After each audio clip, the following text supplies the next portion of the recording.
ब्रह्मा जी कहते हैं, नारद, ब्राह्मणी ने देवी पार्वती को पतिव्रत धर्म की शिक्षा देने के पश्चात मैना को बुलाकर कहा, महारानी जी, अब अपनी पुत्री की यात्रा कराइए, इसे विदा कीजिए। तब बहुत अच्छा कहकर वे प्रेम के वशीभूत हो गई। फिर धैर्य धारण करके उन्होंने काली को बुलाया और उसके वियोग के भय से व्याकुल हो वे बेटी को बारंबार गले से लगाकर अत्यंत उच्च स्वर से रोने लगी। फिर पार्वती भी करुणाजनक बात कहती हुई जोर जोर से रो पड़ी। मैना और शिवा दोनों ही वह शोक से पीड़ित हो मूर्छित हो गई। पार्वती के रोने से देव पत्नियां भी अपनी सुध-बुध खो बैठी। सारी स्त्रियां वहां रोने लगी। वे सब की सब अचेत सी हो गई। उस यात्रा के समय परम प्रभु साक्षात योगीश्वर शिव भी रो पड़े। फिर दूसरा कौन चुप रह सकता था। इसी समय अपने समस्त पुत्रों, मंत्रियों और उत्तम ब्राह्मणों के साथ हिमालय शीघ्र वहां आ पहुंचे और मोहवश अपनी बच्ची को हृदय से लगाकर रोने लगे। बेटी, तुम मुझे छोड़कर कहाँ चली जा रही हो? ऐसा कहकर सारे जगत को सूना मानते हुए वे बारंबार विलाप करने लगे।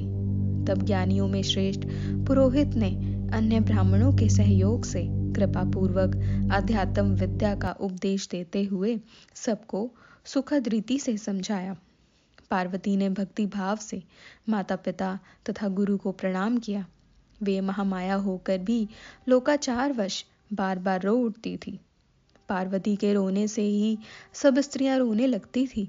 माता मैना तो बहुत रोई, भौजाइयां भी रोने लगी। यही दशा भाइयों की थी। शिवा की माँ, भाभियां तथा अन्य युवतियां बार बार रोदन करने लगी। भाई और पिता भी प्रेम और सौहार्दवश रोए बिना न रह सके। उस समय ब्राह्मणों ने मिलकर सबको आदर पूर्वक समझाया और यह सूचित किया कि यात्रा के लिए यही सबसे उत्तम और सुखद लगन है। तब हिमालय और मैना ने विवेक पूर्वक धैर्य धारण करके शिवा के बैठने के लिए पालकी मंगवाई। ब्राह्मणों की पत्नियों ने शिवा को उस पर चढ़ाया और सबने मिलकर आशीर्वाद दिया। पिता, माता और ब्राह्मणों ने भी अपनी शुभकामना प्रकट की। मैना और हिमालय ने पार्वती को ऐसे ऐसे सामान दिए जो महारानी के योग्य थे। नाना प्रकार के द्रव्यों की शुभ राशि भेंट की जो दूसरों के लिए परम दुर्लभ थी। शिवा ने समस्त गुरुजनों को, माता पिता को, पुरोहित और ब्राह्मणों को तथा भौजाइयों और दूसरी स्त्रियों को प्रणाम करके यात्रा की।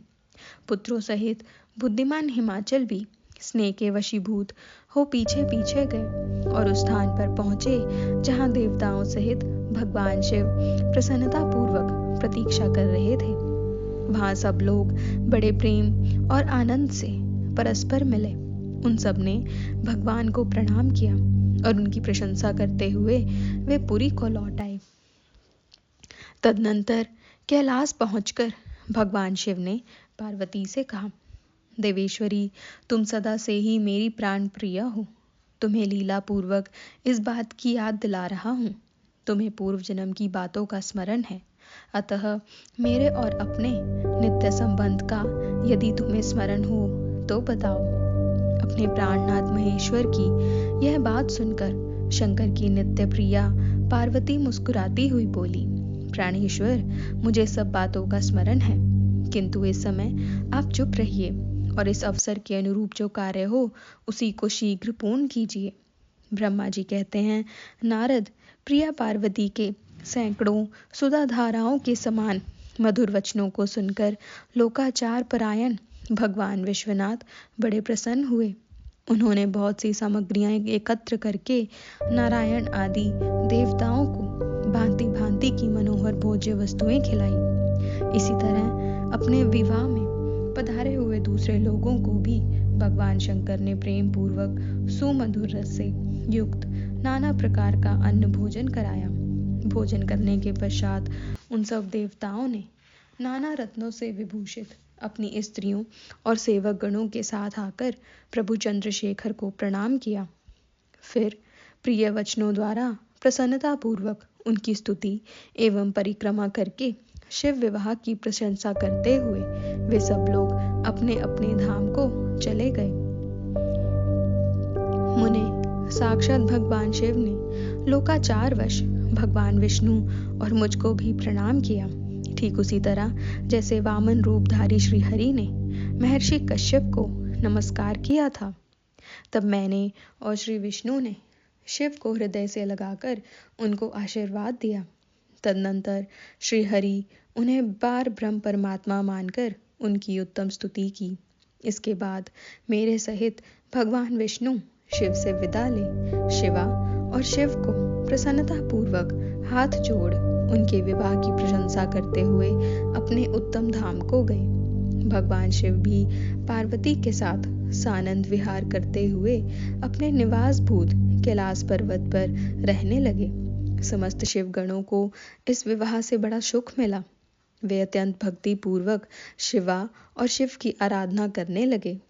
तात इस प्रकार मैंने परम मंगलमय शिव विवाह का वर्णन किया। यह शोक नाशक, आनंददायक तथा धन और आयु की वृद्धि करने वाला है। जो पुरुष भगवान शिव और शिवा में मन लगाकर पवित्र हो प्रतिदिन इस प्रसंग को सुनता अथवा नियम पूर्वक दूसरों को सुनाता है, वह शिवलोक प्राप्त कर लेता है। यह अद्भुत आख्यान कहा गया जो मंगल का आवास स्थान है। यह संपूर्ण विघ्नों को शांत करके समस्त रोगों का नाश करने वाला है। इसके द्वारा स्वर्ग, यश, आयु तथा पुत्र और पौत्रों की प्राप्ति होती है।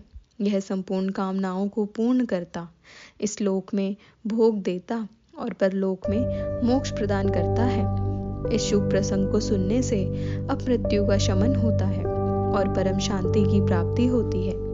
यह समस्त दुस्वप्नों का नाशक तथा बुद्धि एवं विवेक आदि का साधक है।